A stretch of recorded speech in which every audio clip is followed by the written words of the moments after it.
call him the M.A.G.A man. Not because he made anything new, but because he cracked the code on how resentment travels faster than policy, how grievance becomes fuel when you frame it as destiny. And now a slogan can outrun a platform if it feels like revenge. Dressed as hope, he didn't invent the anger, he harvested it. Walked into a country already split along economic fall line. Cultural decay, outsourced futures, broken trust and said the quiet part loud enough that it sounded like courage. The M.A.G.A man understood tellers, and before he understood governance, new spectacle be substance. Every time the crowd is exhausted, that repetition creates reality. When attention is fractured and that confidence doesn't need accuracy, as long as it never hesitates. He spoke in absolutes because nuance doesn't chant well. Built enemies because identity needs contrast, and turn politics in professional wrestling where truth is flexible, loyalty is loud, and betrayal is always someone else's fault. The conspiracy isn't that he controlled the system, it's that the system couldn't decide whether to absorb him, resist him, or profit from him. So it did all three at once, feeding him mad time, outrage, lawsuits, scandals, until he became less a man, more permanent weather pattern. The M.A.G.A man thrives on collision, on the friction between institutions and instinct between experts, and experience between people who feel unheard and people who think authority should still mean something. He doesn't argue facts, he attacks trust, because once trust collapses, everything becomes negotiable. And when nothing is stable, the loudest voice feels like leadership.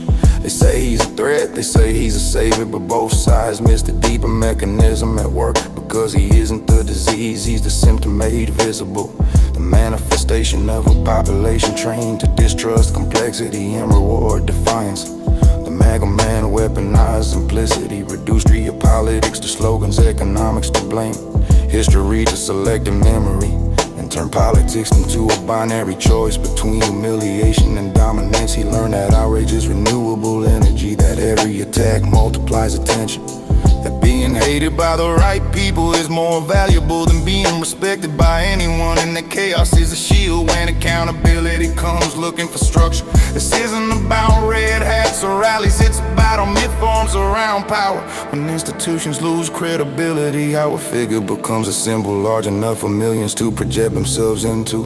Their fears, their rage, their nostalgia, their refusal to be ignored. The conspiracy is cultural, not criminal, a feedback loop where media profits from division. Politics feeds on spectacle, and the audience confuses participation with influence, mistaking noise for leverage. The M.A.G.A man didn't break democracy, he stress tested it, showed how fragile norms are when they rely on good faith, and how quickly rules bend when enforcement depends on consensus instead of spying.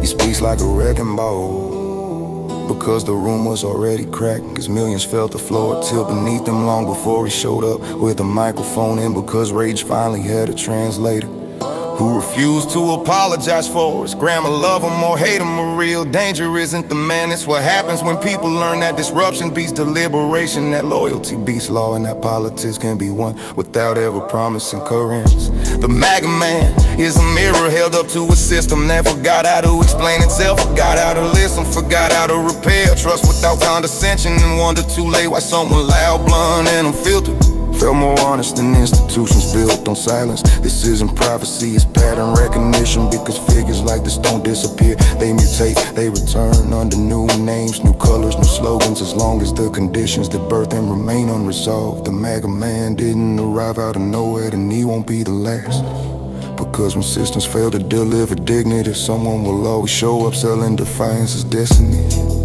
and chaos is authenticity. It's not endorsement, it's diagnosis.